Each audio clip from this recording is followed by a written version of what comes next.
Welcome to the Sheckler Spotlight, where creativity meets purpose and conversation goes deeper. Join host Harrison Sheckler as he sits down with inspiring guests from all walks of life, artists, thinkers, musicians, and everyday heroes, to explore the stories that shape us, uplift us, and connect us. Now here's your host, Harrison Sheckler. Hi, I'm your host, Harrison Sheckler. Today on the Sheckler Spotlight, I'm joined by a rising force in country music whose songwriting bridges the past and present of working-class America. A fifth-generation Idahoan, Colby Acuff grew up watching his hometown of Coeur transform from a blue-collar lumber town into a destination for the wealthy, a shift that shaped his storytelling from an early age. Since releasing his debut album, Life of a Rolling Stone, in 2020, Colby has earned a devoted following for his thoughtful, authentic reflections on American life. His recent albums, Western White Pines and American Sun, produced by Eddie Spear, have further cemented his place as one of the genre's most compelling new voices. He shared the stage with Luke Combs, Midland, Whiskey Myers, and now headlines his own tour across the country and world. From a nostalgic ballads to hard-hitting anthems like his latest single, Average American, Colby's music resonates with anyone who's ever struggled and persevered in changing times. The spotlight is now on you. Colby Acuff, welcome to the podcast. Hi, thanks for having me on. Good to be here. I'm super excited to have you. It's an honor. The way I start with all my guests is we get the origin story, and I feel like you have a really interesting background in how you got into music. So what were you like as a kid, and how did you get into music? Well, I mean, I think as a kid, I was a relatively good kid until I was probably about 17. 17? But I'm an only child. My parents had me later in life, and my parents loved music. Dad was a drummer in college, and my mom, she's not musical, but she paints. She's an artist.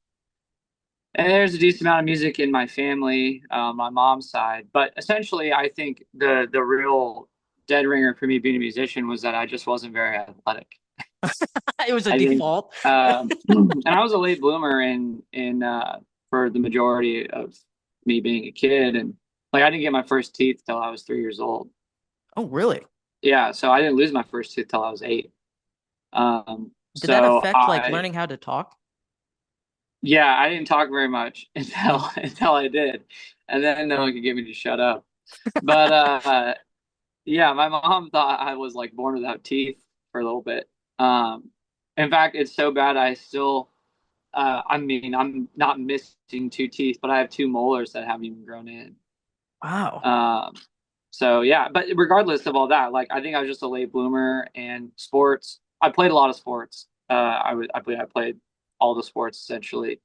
But you know, I mean, I was second string at best. And but music was always there. You know, my parents got me into piano at 5.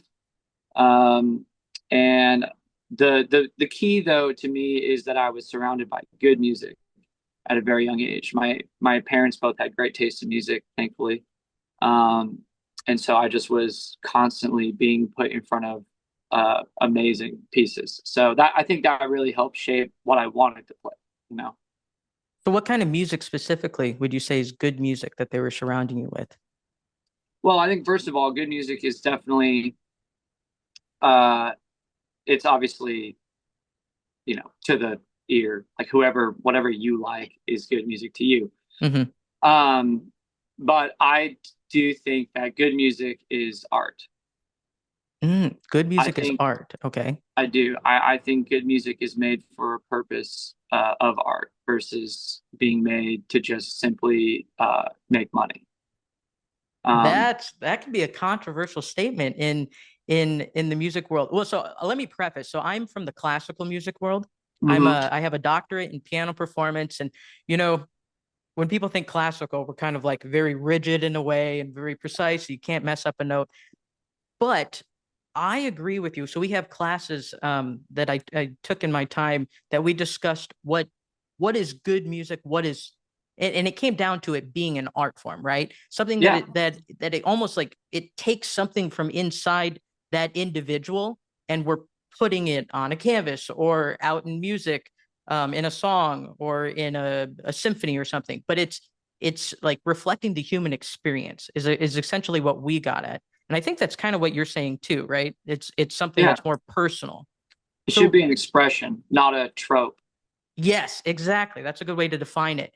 Yeah. So with your own music, how did you get into the songwriting process? When did that start? Um, well, I started writing when I was about 16, Okay. but I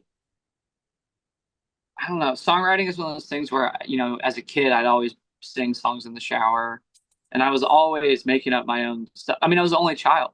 I Hmm. didn't have like brothers and sisters to constantly keep my attention. So sometimes, that was my best entertainment. Um, and I think I wrote a lot of songs in my head. And then when I started playing guitar, then it got to where I just started learning chords. And then I was like, oh my God, like I can just play these chords and then just put these songs over the top of them. And so I wrote my first song when I was 16.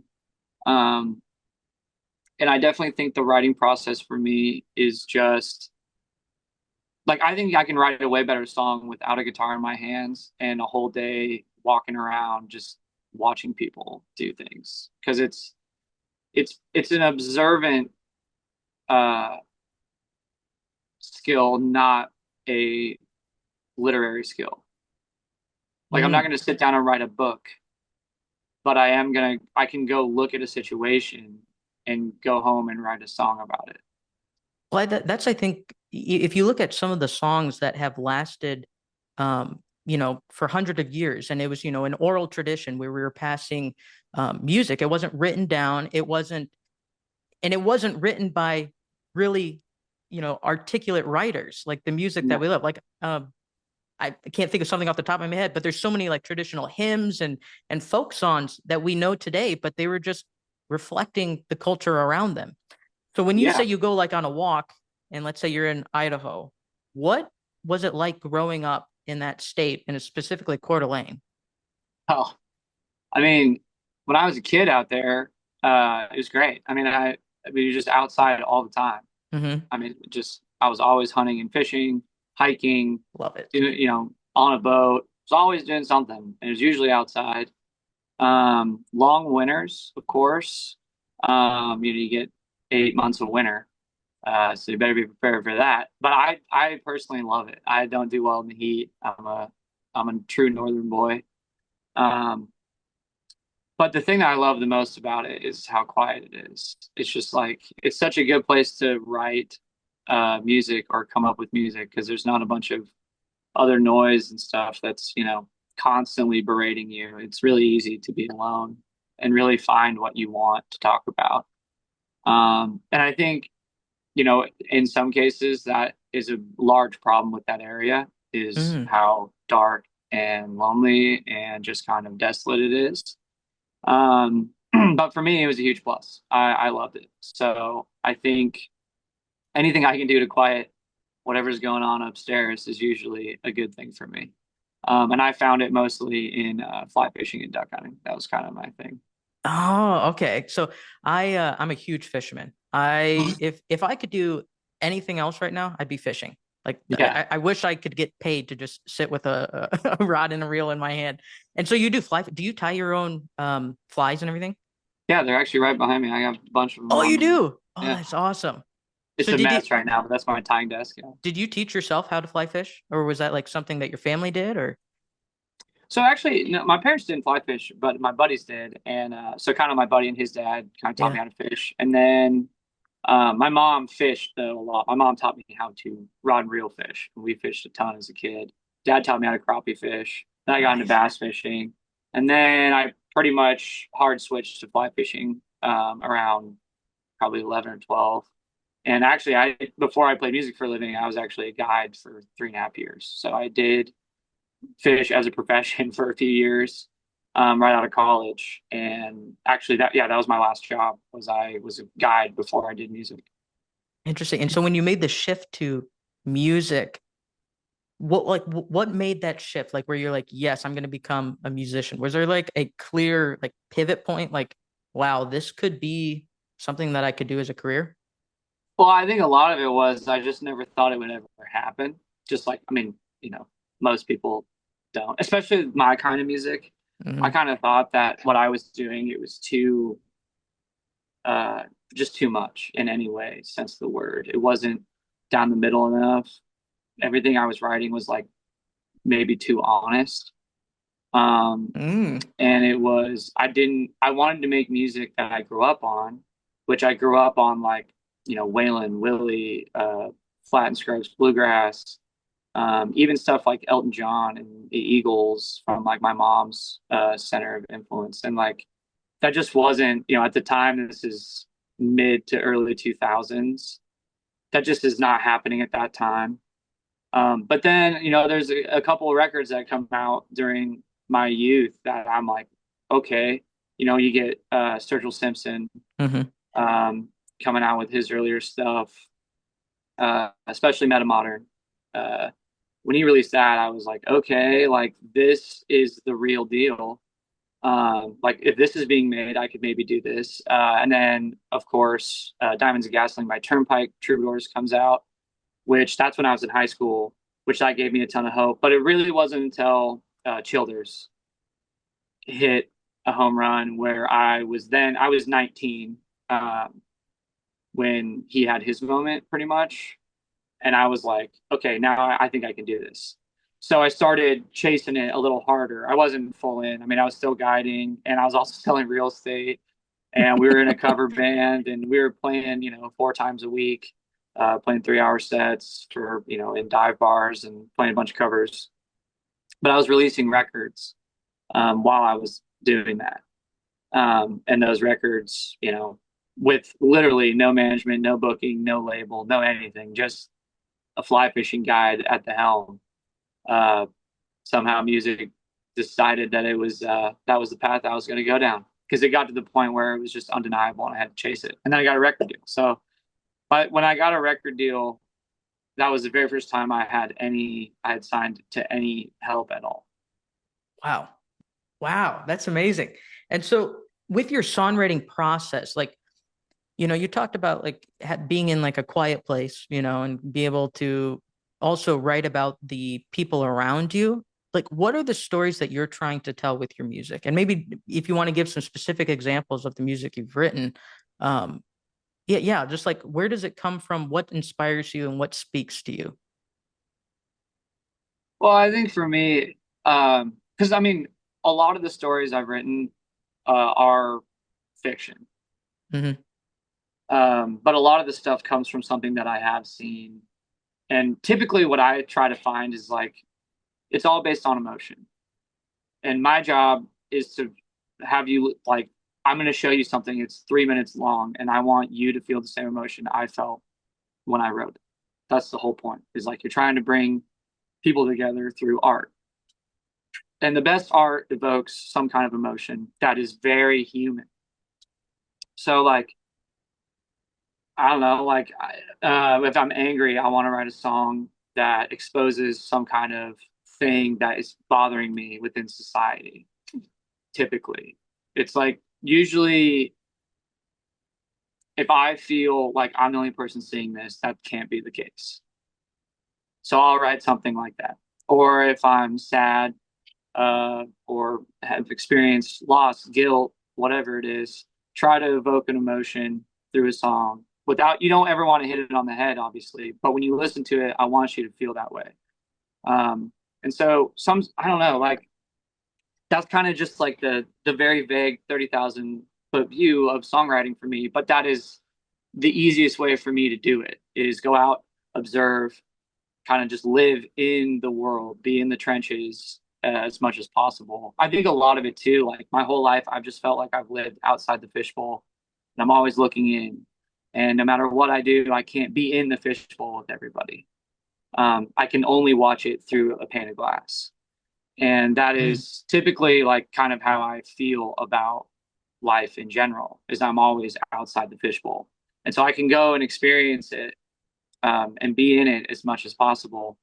But at the end of the day, I'm always back at the journal, talking about what I saw in the fishbowl. So it's kind of, to me, I don't know, just that is how I rationalize it, I guess.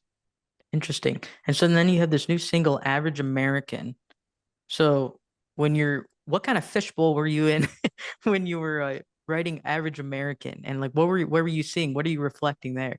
So here's the funny part. So I've written, I've been a writer and like been in the genesis of every song I've ever released, Hmm. if not solo written most of them.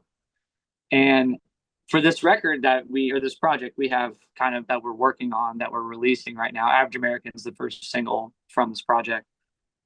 Uh, we went out and we just interviewed people on the street. We went to three Oh, that's cities over the cool. weekend, and we had this list of questions, and we had just no camera, just a tape recorder, and we're like, "Hey, would you want to talk to us for 20 minutes? We're gonna ask you some questions." And it was like, what does it feel, or who are you? What do you do? What's your average day look like? If you won the lottery, what would you do? And do you have any crazy stories? And how do you feel to be an American right now? And just like all of these questions about just kind of life in general. And my goal was we were going to interview all these people, and then I would take stories from select people and answers, and I would write like 10, 11 songs. But what happened was, is pretty much everybody answered the interview questions exactly the same. So I was like, all right, so everyone wants the same outcome. And it was obvious once I saw it, like, oh, Sure. we're all the same. And everybody wants the same outcomes and everybody wants the same things. Everybody wants, essentially life, money, health, pursuit of happiness, love. It's like all the human needs, they're right there. Obviously, everyone's going to answer them the same. About 10 of the questions, though, everyone 100% word for word said the same thing. Seriously. Seriously. And it was weird, like Twilight Zone. And so I'm like, all right, so I'm not going to be able to, I can't make a record now that is about 11 individuals because the record needs to be about how we're all the same and show that we're not all that different. So I'd written 10 songs and I needed one more song that was like the whole big picture, like the literally what the thing is about. Because it became a concept record about two characters, a male and a female, who are like, they're just going through life.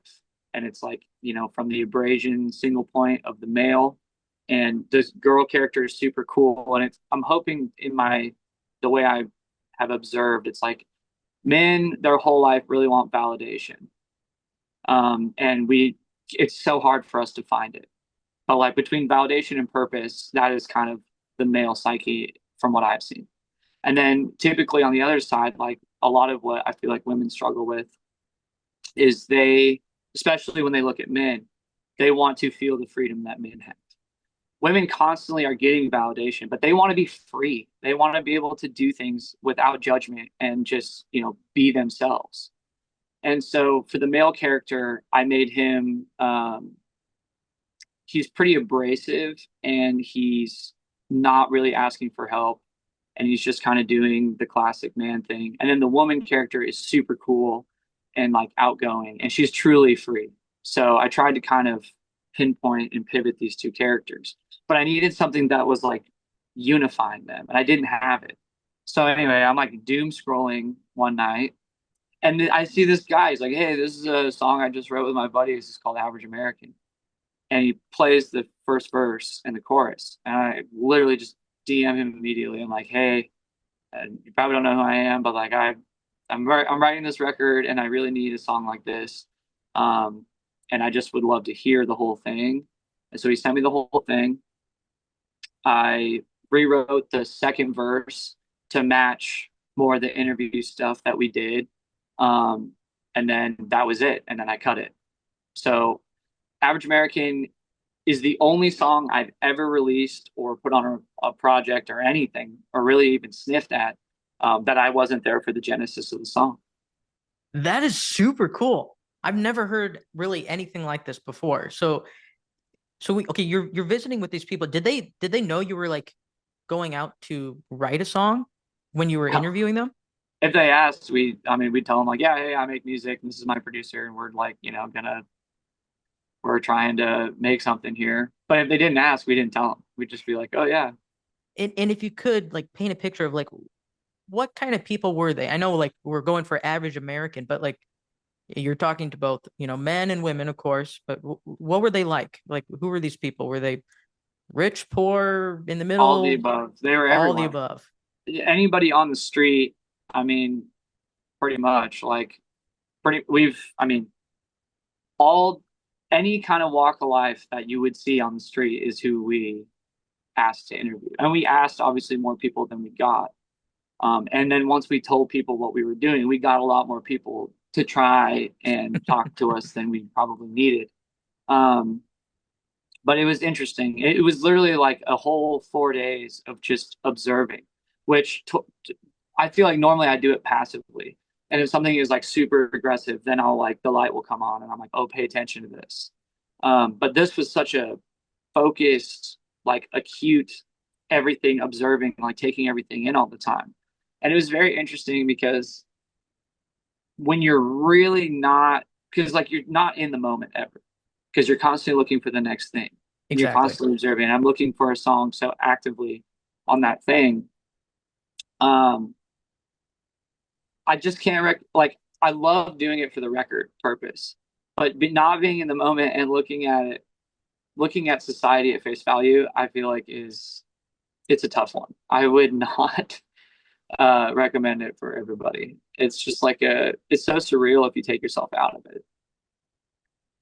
And we don't, we like you said, we're always looking for the next thing, and we're not living in the moment, and we're not present. Actually, I think that's one of the biggest problems, which life in general is people aren't present and having that interaction with, our neighbors and whatnot. We're kind of always looking to the next thing, and the world passes us by, and we don't really Yeah. notice what's going on. But what's really interesting about your project too is when you say it's all walks of life. As we know, the country politically is like so divided and there's people with so many different views, but when you did like this, essentially like this like Yeah. experiment, you see a correlation of, no, we actually have a lot of the same life pursuits and values, and we want the same things in life, and it's not red and blue. It's, we have, it's not as black and white, right? Oh, totally. Yeah. I mean, that's why it's so divided. It's because everybody wants the same outcome, but they just want to get there in different ways. That's a good point too. Yeah. Well, yeah, I mean, nobody wants, like, everybody wants money, health, it's like all the same thing. Like, and everyone's super proud of themselves, which they should be. But that comes with a lot of ego as well. And like, it just, but everyone is trying to get to the same thing. I think if people could realize that, everybody wants the same thing. Let's get off the how you're going to do it and who you're, whatever. But like everybody wants the same thing. Everyone is striving for the same goals. And I think what we're seeing, it's just people are very passive right now. I think a lot of people have kind of just put their head in the sand and somewhat given up on whatever it is. And I see it constantly how passive people are. Um, and I try not to let it consume me and make me jaded, because it's a short path to that. And when you're constantly living kind of just on the fringe of whatever's happening in country music like I am, sometimes it boggles the mind what you can see happen. But there's wins all the time, in our little genre as well. So I'm kind of curious, you bring up country music and people kind of group it all together, like the whole genre. It's like, oh, country music, anything that falls under that is just, over here in their own category. They do their own thing. Everyone's a cowboy, blah, blah, blah. Like they have misconceptions about it. You're talking about, you're kind of on the fringe. You have a very unique style. I would not say it's definitely not like, your Nashville pop country or anything like no. that. It is storytelling. It is, the heart of the American. But how would you define your own style, and like, how does it fit into modern day country? Well, I think it doesn't. And I think the other side of it is it. So when I was growing up, country was super lame and it was not cool. And so, I mean, I did three really uncool things before they were super cool, which was fly fishing, duck hunting, and country music. And I remember all three of those were so lame when I was a kid. And but I loved all three of them. So I used to always say I play country music, but I play real country music. Like this is what country music is.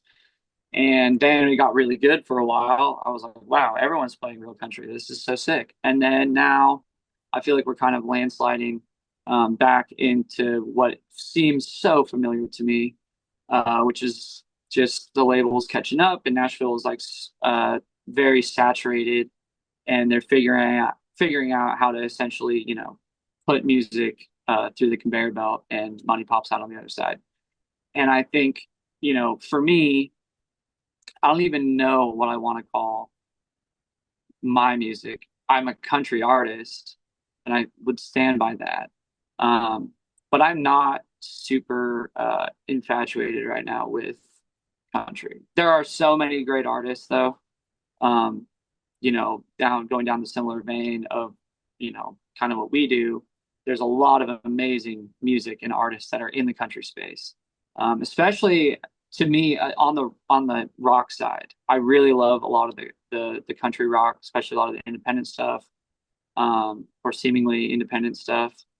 But a lot of the stuff that comes out that is country, in quotes, it is tough.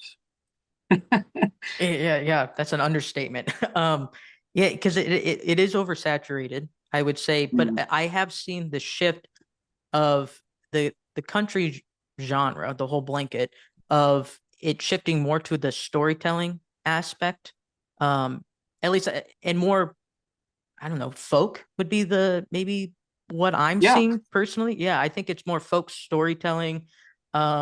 Even kind of get some of like the bluegrass and blues more influences in the music I've been seeing with some of the artists I've been talking to. And I think it's a cool shift. I think that's kind of how it should be, because when you look at like old country, like actual old country, I mean, they were storytellers. It was, yeah. not a lot of production, but people loved it.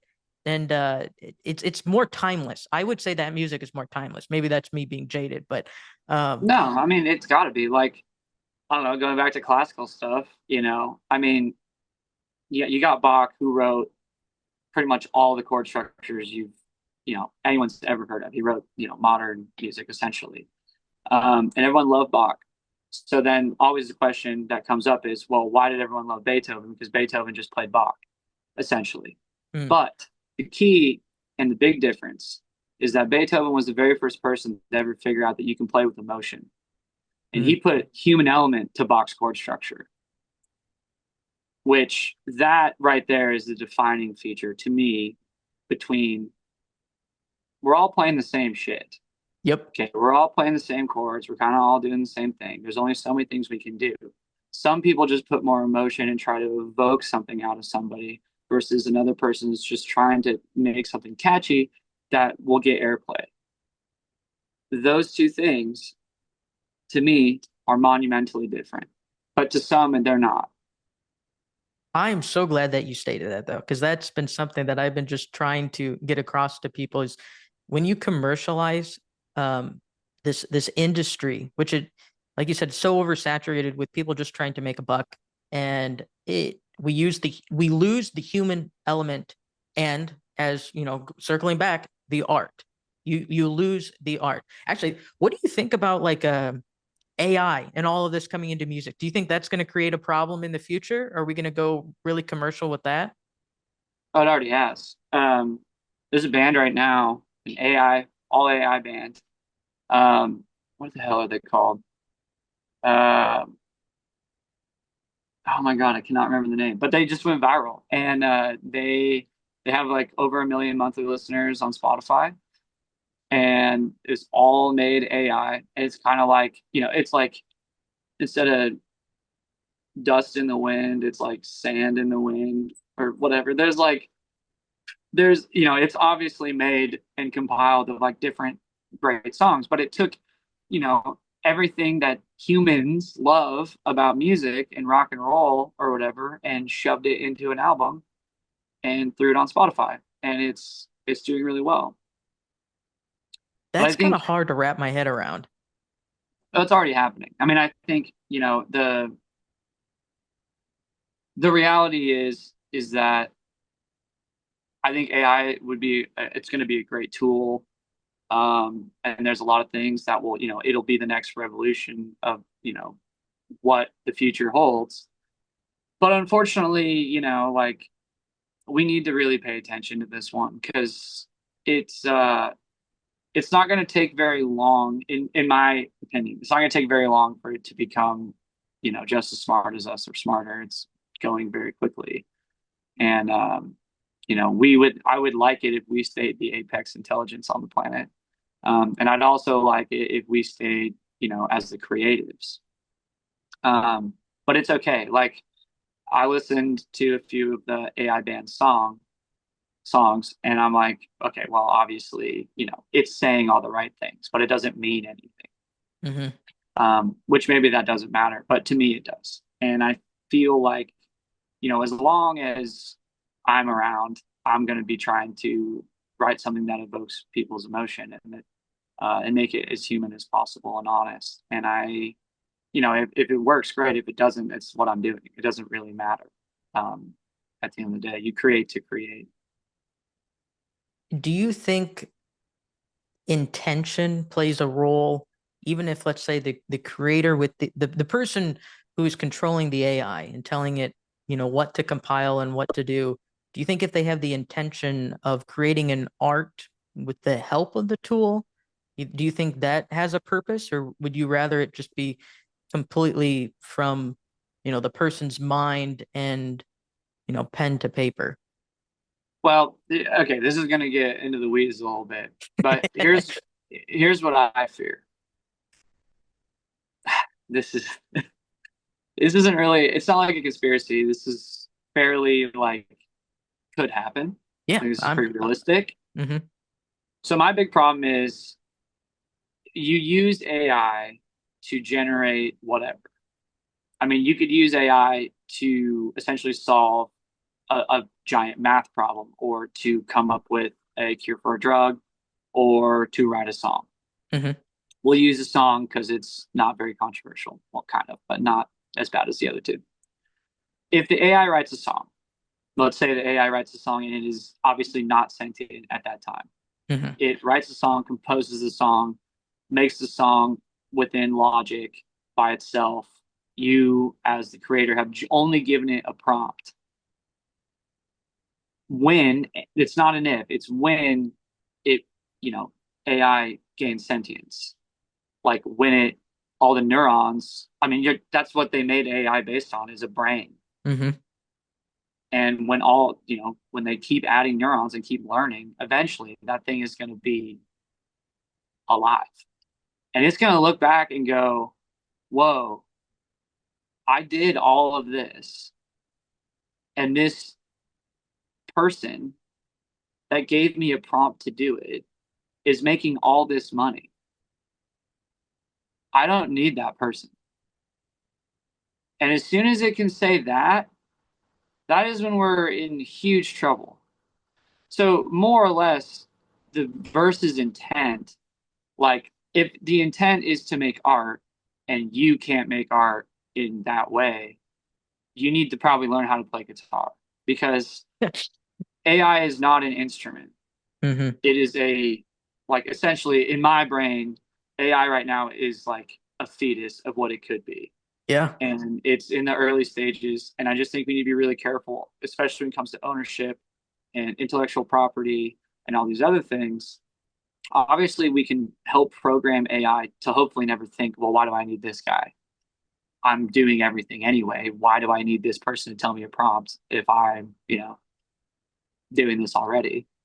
Um, but I think in theory, yeah, like I would probably that's why I would avoid it. I don't want to. I don't want it to come back asking, "Wait, what? Who are you again?" Well, and then, there's, I'm not trying to be a conspiracy theorist or jump down the rabbit hole because I've been kind of looking on the outside of it, but there's people that say that it's already reached a very, or surpassed us in such a way that it's essentially disguising its, um, its intelligence of how far it's Yeah. actually advanced. So so maybe it's just playing us, and it's just kind of we're just kind of along for the ride, and it's already in the works of control. Well, I mean, think about it this way. I'll just leave you with this.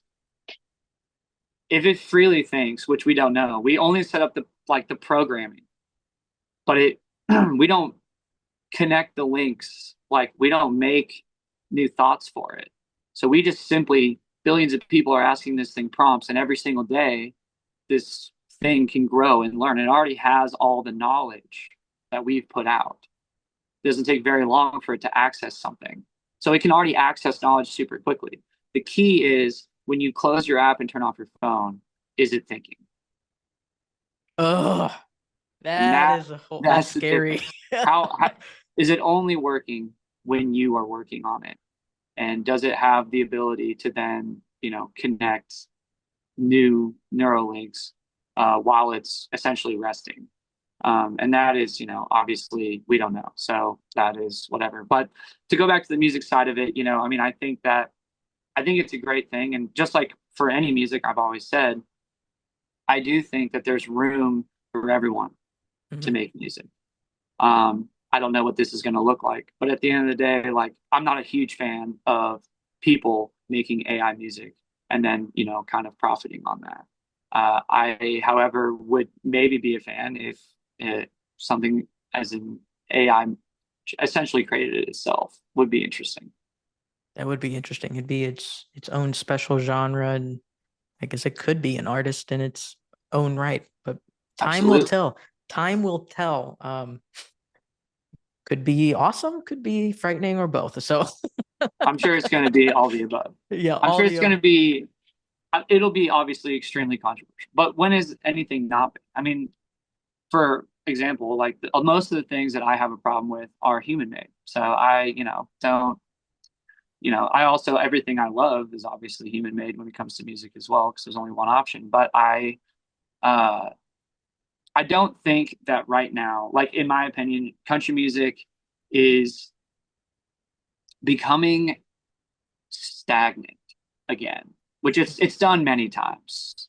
I mean, country is it's in my opinion, I don't think it was ever meant to be the number one genre. mm-hmm. It's supposed to be America's poetry. It's supposed to be like the ode to the working man, and working men and women, by the way, are a little bit more complex than Truck Spear and Daisy Dukes. So Amen. I mean, I just think that a lot of it, it's a little complacent, which is not a bad thing. It's happened all the time with many genres. So Yeah, no, that's a good point. It's also kind of interesting. There's in my doctoral studies in the classical world, there were people who would say that the classical music is the highest form of art, and it's such a weird. I don't necessarily follow along. I follow along in the line of essentially that no, it's a way of expressing yourself in a certain medium. But when we get into this hierarchy of country supposed to be number one, or classical is supposed to be number one, or pop or whatever, I don't know. That's kind of where you lose me. And I yeah, think if you do that, you lose audiences, and you lose the individuality of human experiences from different walks of life, if that makes sense. well, I mean, that's what happened to jazz. I mean, Yes. jazz tried to jazz tried to preserve itself so much that it became a fossil. Yep. Um, and it's, I everybody in my band comes from jazz, Hmm. and except for me. But I like jazz. I mean, I like anything that's inherently good. But like, I mean, one new jazz piece being written every 20 years, and like, there's just all of these things. It's like, man, you gotta. I mean, that's why rock and country kind of took off, is because you could just keep making new things. Um, and sometimes that's good and sometimes it's bad, but at least it's always something going.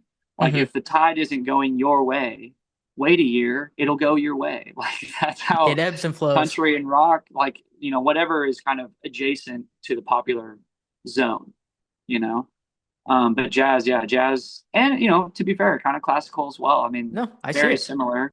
Very similar. They Yep. tried to preserve themselves so much that they essentially became fossils, which is unfortunate because it's great music and people could learn a lot if they would just, I think that's another thing I talk about all the time is like in general, I think music that is consumed is a direct relation of, music education at whatever time you're in.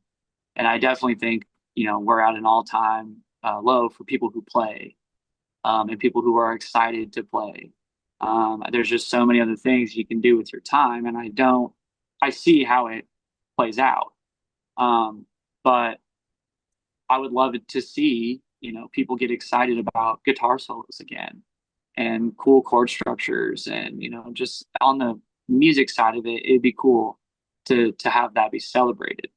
And honestly, I just feel like right now nothing is very celebrated that is taking a large chance and making something very interesting. I see a lot of things that are finding a ton of success that are very safe, which is fine. I mean, once again, we've seen that a lot. But I'm ready. I always like interesting times in music. That's kind of my thing.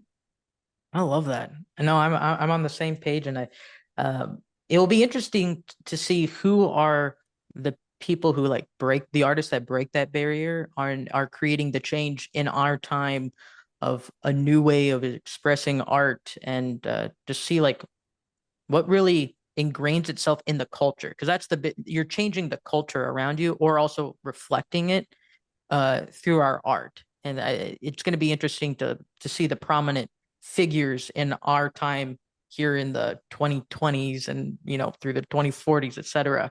Because if you look at the past century, you could really like block off different times and how it was evolving with in reflecting history, like wartime and the 60s and the race movement and everything. It's a reflection of what's going on, and it does come down to the early education, um, and what kids are exposed to at a young age. I personally think so. Oh, totally. Well, and it's usually the opposite of whatever that is. I mean, I feel like the counterculture that we're going to see from this last 5, 6 years is going to Mhm. be if I was a betting man, which I am, I'd put a lot of money on rock and roll. Rock and roll's been kind of down and out for a long time, and everything that I've seen is rock is coming through pretty strong right now, and I think that it won't take very long for rock to have another huge resurgence. And I think when country is uncool this time, it's going to be pretty damn lame. Really? Personally. I do because it's and maybe it's just because I'm a little too close to it, but not. And once again, I'm going to say this: a lot of people make great country music, Yeah. and I love country music. I'm a country artist. There's a lot of great stuff out there, um, but I'm just seeing it being commercialized like you can't believe, in every sense of the word, not just the music, but it's so much of the. Um, I mean, Sergil said it best. It's like everyone's worried about a good look, but you ought to be worried about a good hook. Um, Love that. you know, and that's kind of where it's at. Um, and I just have a feeling that, in the 90s, it was huge. Mhm. And I feel like once it kind of faded away, someone said, when that happens again, we're going to jump on it like it's no business. And they did. And, that's not necessarily a bad thing. If you're running those companies, you got to get it while it's hot. But everything is cyclical, and nothing lasts forever. So I think I bet on rock next for sure. Okay, well, I'm not a betting man, but I'd probably agree with you. And if it is rock, I'm totally for it because I love rock. So No, absolutely. I mean, I yeah, grew up like I saw it happen in my lifetime, yeah. and it's so funny because everything now is just like when I was a kid. Like all the, it's all early 2000s, mid 2000s right now is super hot. And I saw it happen. Like, man, you had coming out of the 90s, country was so huge and everything was great. I mean, so was rock. Obviously, rock was a massive contender there, with like Nirvana and all the grunge scene and Oh everything. yeah. But what really broke the camel's back and kind of what ended up being the thing that put rock in the ground was like punk. And I remember, Hmm. post 2001. You have Toby Keith, just massive. And the counterculture to that was Green Day. And Yeah, Green. Oh you know gosh, what I that's mean? I mean, nostalgic. because Green Day Yeah. obviously had Dookie in the 90s. But then they come out with American Idiot. Yep. And just, I mean, that was my thing. I loved punk rock when I was a kid. Um, and, obviously it kind of ended up devolving later on. But like Green Day that was huge for me. And that definitely inspired me to be on that side, not necessarily genre wise, but writing wise. Like, wow, look at this counterculture. This is incredible. Yeah, that's so interesting. Like you said, it is cyclical, and I think we're the same age. I was born in '96, Yeah, so same. yeah, Yeah, okay, yeah, so I saw this, uh, same changes throughout our life, and we're getting close to 30, and life's a man. This is a fun adventure, especially in the music scene. I'm just excited to it it drive you mad. It's it never like ending, man. I have to take in what do they call it? Perspective reframing. It's all how you look at it, right? I'm gonna Totally, I'm yeah. gonna try to look at the positive side and just see how me personally I fit into, my role as a classical musician and just also making art. And for the same for you, it's just like where you're a country artist and where are you going to fit, in those those times of change. It's a fun ride. Yeah, I mean, for me, like once again, like I just want to make every record different, and everything that I try to do is I just have a focus on, the art of it and servicing songs for whatever, and then obviously service the songs to then service the record that they all live in. Mhm.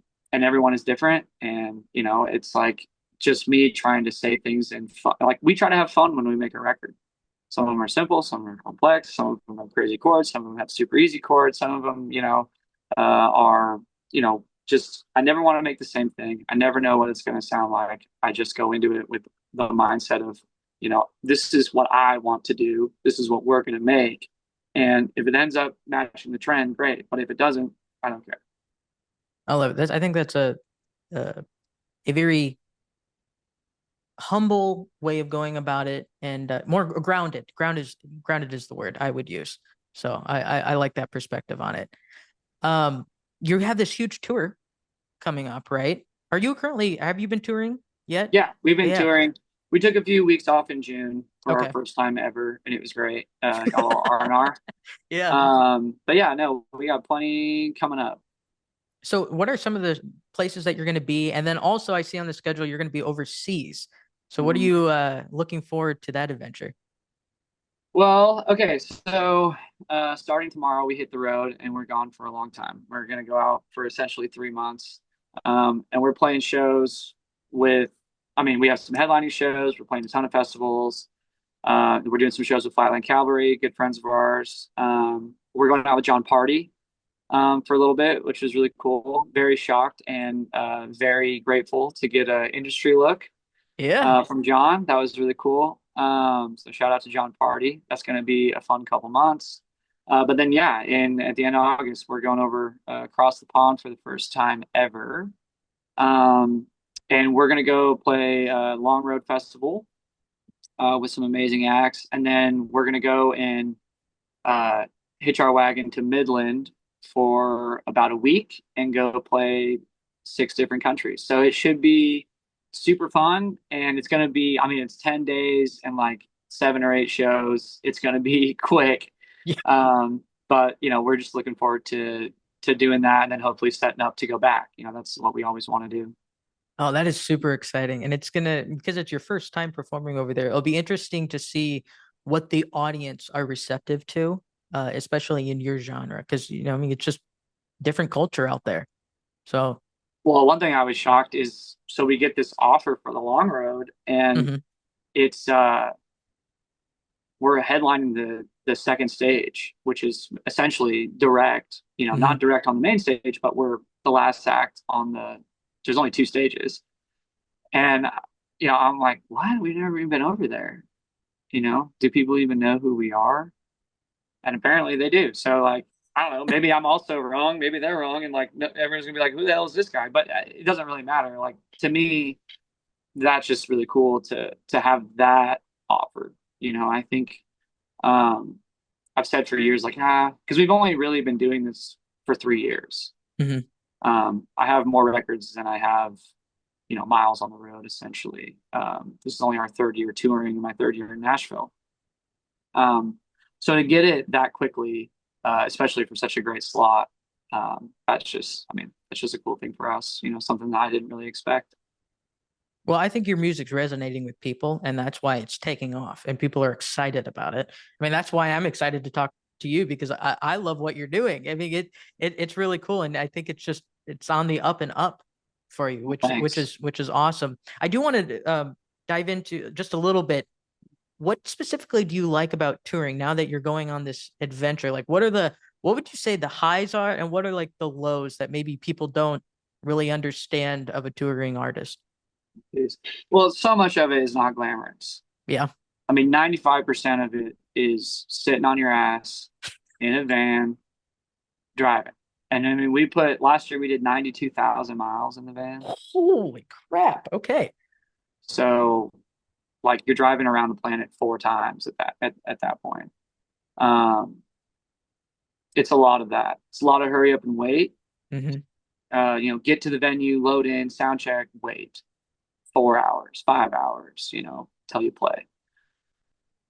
The lows are definitely time away, the sacrifices that you have to make in order to do it. But the highs are the best. I mean, Yeah. it's the highest high you've ever had. Like the 90 minutes or 30 minutes or 45 minutes, whatever our set is on stage, I do that for free. I get Wow. paid for everything else. And just, I mean, I'm really lucky, I can only speak for myself, but I got a great band. I got a great crew. Never had any problems. We're just happy to be together, and we're all big on embracing the suck and kind of digging deep. And it's whatever it is. I mean, we're the Blues Brothers. I love that. I love that. Yeah. Yeah. That's a great outlook on it. And you essentially become a family with your band members and the people that you tour with. It's a cool camaraderie. Um, what an awesome experience, that you get to partake on. But like, thank you for talking about the low aspects of it too, because a lot of people are like, oh, this famous artist, they're coming in and they're living the glamorous lifestyle. And it's like, no, they're grinding. They're working Nah. hard and they're getting these opportunities because they're grinding. Okay, one last question on the touring aspect. I'm curious from like doing all these shows from like the beginning of when you're playing, do you notice an improvement at the end of like you're like having these reps of performing? Does it just like you almost go into like a zone and it's automatic, or do you not see much of a change? Yeah, I mean, so one thing about our band, which I think you would know this just by Hmm. talking to me, but we're a completely live band. Hmm. No tracks, no click, no, I mean, it is, if we push the tempo, we push the tempo. If we pull back, we pull back. And the best part is if we mess up, you're going to hear it. Um, and so for us, it takes, I think, we're really loose with it. Like music is supposed to be fun and it's Hmm. meant to be fun. And, like I said, the 90 minutes that we get on stage, that's our time to have fun. And so we don't, we try not to take it too seriously. Trying to take ourselves too seriously either, because at the end of the day, we're just 6 dudes playing music. But I do think that we fall into habits, whether they're good or bad. Um, and sometimes they're bad. Sometimes we have to switch the setup so that we can throw off the habit. And sometimes, we lock super in on 4 or 5 songs that I love for, 2 months, how we play them. And then we take a small break and come back and we got to rework that all over again, find that pocket. So, it's a constant game of the mental game with the songs, and us just trying to play as a team. I love that. Okay, yeah, no, thanks for answering that because in the classical world, again, we are so like on top of people if like they miss one note, and it's just Right. like they're like, oh, what was that guy doing? He wasn't practicing his 8 hours a day or something like that. I mean, just ridiculous. But like it really comes down to performance reps, at least in my field. And I assume it's the same in, every artist field. But what I've noticed when I've gone on like a tour is by the end of it, it just seems like I can just turn on a switch and I'm like in the zone. Like the first two or three performances, like I'm working out some kinks and whatnot in my Right. performance. And then all of a sudden it's just like smooth sailing. You're just like riding that high. And that's like the best feeling when everything just clicks. It's amazing. Yeah, and I think for me, the my big counter culture thing that I want to provide at a live show is everyone, like right now is the time where everyone is so used to hearing perfection, but Yeah. the perfection isn't real.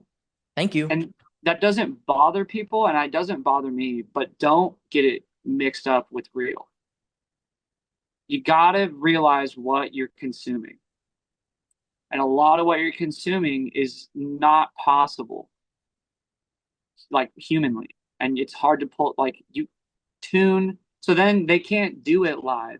So that's when then they bring in tracks and live tuning and all that other stuff that then allows them to just do the same thing over and over and over again. So for me, what I'm doing is saying, well, we don't use tune anyway in like our music. So that, people are like, you sound like the record. I'm like, well, that's good. But, but we offer something a little bit different, especially with our live show. And it's for people who enjoy live music and can, that know the difference and like, can see it. And to me, like music is supposed to be a little messy. Mhm. That's the human element that makes it awesome. And we play clams all the time, but I also always push the band to play whatever they want. Mhm. So they have complete freedom to play whatever they want as musicians. And if they decide that they want to play the lick from the record, they can play the lick from the record. Take a risk and try to hit a run, and they don't play it right. Whatever, it's $5. I'm just kidding.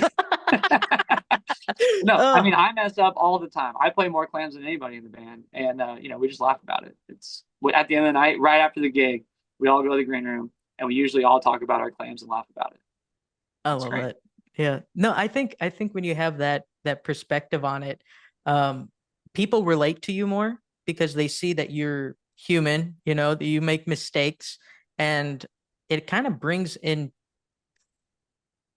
yeah, it's all of like this very pristine image that people are trying to over commercialize, and it's just not relatable. Like you No, just said, it's not relatable. And I think we're going in, it's cyclical. We're going into that swing of we want the relatable now. I think that's where music in general, over all genres, I think all genres is headed towards, which yeah, I I'm agree. here for it. I'm here for Well, it. life is getting less and less real every day. Hmm. And so, why not have music be the thing that is real? That to me, that makes so much sense. Um, and that's just kind of the service that I'm trying to provide, whether it's right or wrong, whether it works or not. That's the thing that I find the most value in as an artist. So that's what I do. I love that. I love that.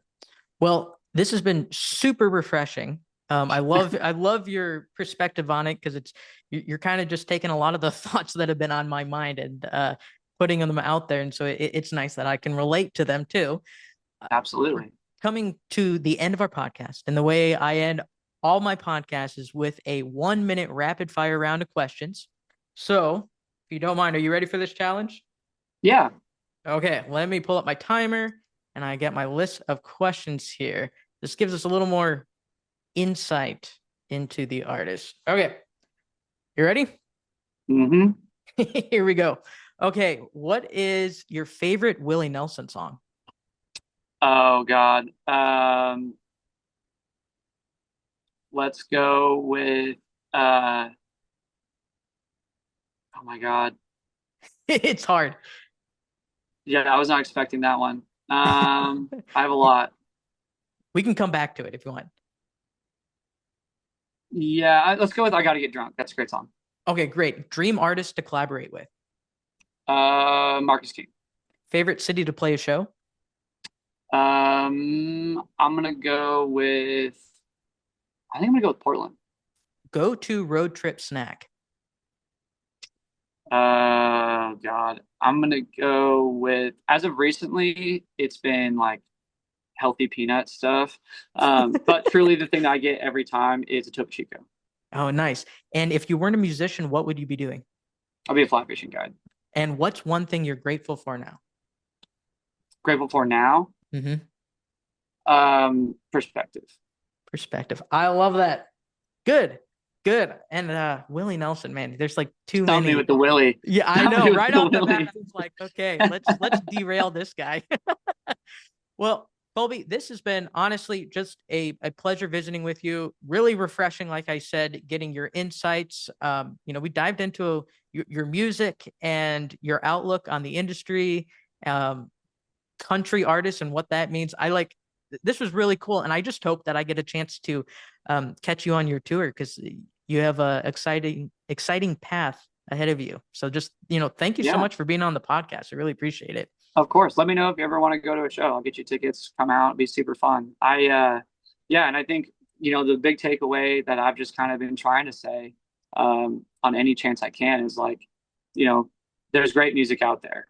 And for me, like, I don't want to come onto something and kind of look like I'm a person who's just like, jaded and not trying to, but I do see problems, and that is my job. And that's what I write about. And that's my space within music, is like, I usually write things that are looking at something for face value, the way that I see the world. But I do want to tell people, just like, there's amazing music out there, especially in the country space. And there's so many great artists. And if anything, I'm just an advocate for them and the space that I kind of live in and what I see every day. And just like anything, we could always use the help. Don't discount country because we're out here making great music. So make sure you go check out those artists. I love it. I think you're a great ambassador for the genre and for where it's going. So thank you for that. And just thank you for being so open and real and, honest about like where you see everything going, because it's refreshing. So thank you. Of course, man. Thanks for having me on. I had a good time. Absolutely. Thank you. Thanks for listening to the Sheckler Spotlight with your host, Harrison Sheckler. If you've enjoyed this episode, be sure to subscribe, follow, and share the show with a friend. New conversations drop regularly, so stay tuned. And thanks again for listening and being a part of the journey. Follow Harrison Sheckler on social media and visit harrisonsheckler.com to learn more.